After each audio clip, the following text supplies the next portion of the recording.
Salut à tous, on se retrouve pour la nouvelle édition du Flash Info sur Decibel Radio. Je suis entouré de Alan, Kenza de Braise et Charlotte de Speak Up.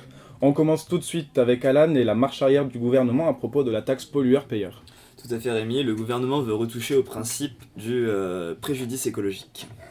Et pourquoi l'environnement prend-il un caractère si important au sein du gouvernement ?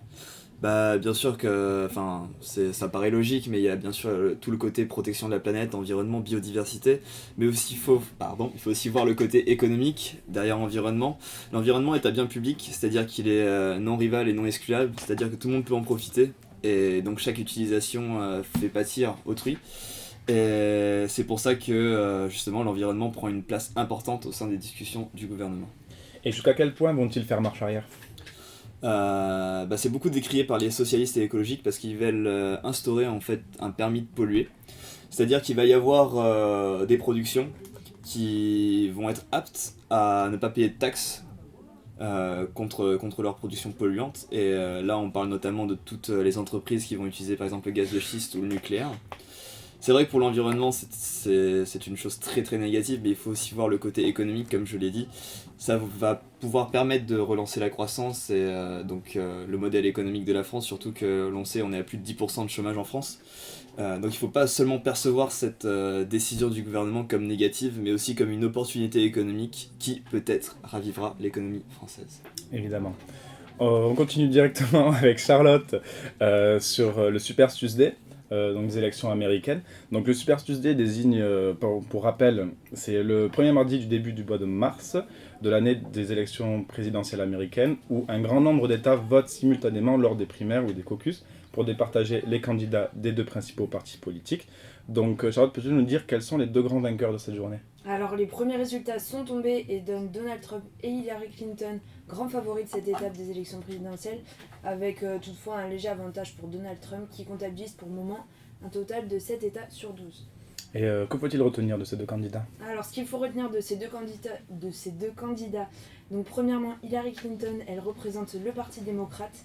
Alors l'ancienne première dame est à nouveau en lice et elle promet de poursuivre les travaux engagés par Barack Obama, avec entre autres l'amélioration des conditions de vie des Américains et le renforcement des relations avec l'étranger. Donc face à elle, c'est le millionnaire Donald Trump qui représentera le Parti républicain. Alors pour info, lui c'est un ancien promoteur immobilier et star de télé-réalité.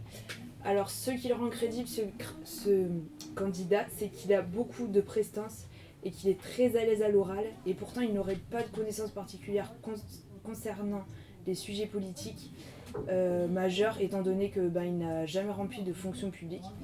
Il joue beaucoup sur le patriotisme des Américains à tel point que les nombreuses polémiques qu'il a suscitées depuis le début des campagnes, elles semblent avoir été totalement oubliées. Et ce candidat il est clairement sous influence des activistes et des groupes d'intérêt. Sa démarche elle est totalement unilatérale et non coopérative, puisque parmi ses projets on peut compter la construction d'un mur à la frontière mexicaine mais qui devra être financé par le Mexique lui-même. On peut aussi parler du fait qu'il souhaite rapatrier les troupes de Syrie sans pour autant stopper l'exploitation des puits de pétrole que les USA possèdent là-bas. Et peut-on déjà tirer des conclusions sur ces résultats ?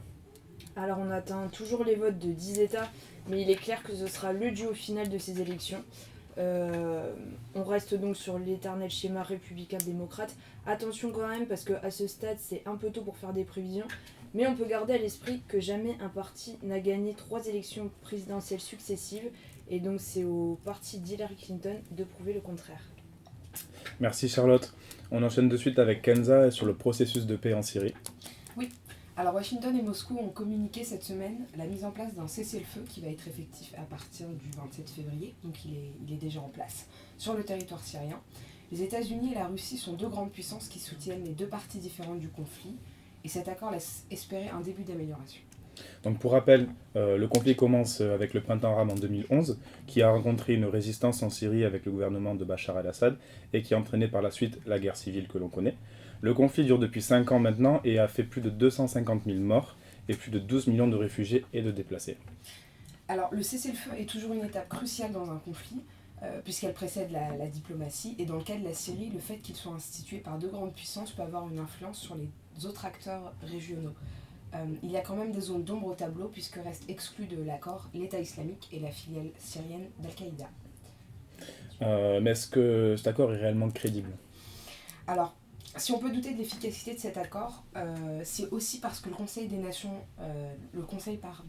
sécurité des Nations Unies avait adopté en décembre dernier une feuille de route politique qui n'avait pas donné suite et qui se heurtait au silence de Bachar al-Assad sur le sujet.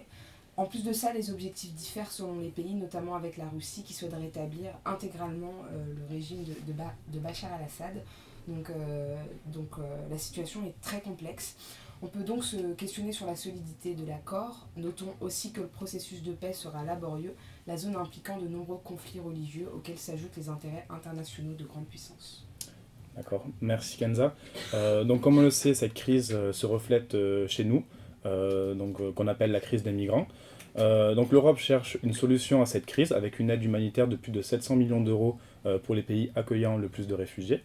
Cette semaine, le président du Conseil européen Donald Tusk s'est rendu à Athènes et Ankara, qui sont les dernières étapes d'une tournée dans les pays situés sur la route des migrants qui veulent rejoindre l'Europe du Nord. En effet, la situation ne cesse de s'empirer pour les pays concernés et les réfugiés.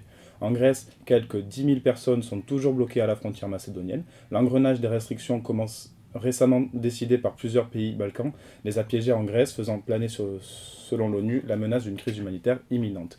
Aujourd'hui, les pays européens sont incapables d'instaurer une politique coordonnée sur cette crise migratoire avec un flux qui ne cesse d'augmenter. On compte aujourd'hui plus de 130 000 arrivées depuis janvier, et ce malgré un léger cessez-le-feu en Syrie. La Grèce, qui abrite actuellement 23 000 migrants, a prévenu mardi qu'elle n'était pas en mesure de faire face à l'ensemble des réfugiés qui arrivent. C'est pourquoi Donald Tusk a énoncé que l'Europe viendra principalement en aide à la Grèce. On assiste donc à une crise migratoire sans précédent ici en Europe et sous nos yeux. L'aide tarde encore à venir alors même que les migrants sont de plus en plus nombreux à s'échouer sur nos plages. Mais cette crise migratoire est aussi le reflet d'une crise qui traduit l'absence d'une politique européenne coordonnée. Il n'y a plus d'unité, il n'y a que des divisions. Merci à tous, donc ce Flash Info est déjà terminé. On se retrouve donc dans 2 semaines pour la nouvelle édition du Flash Info. Merci à tous et à bientôt.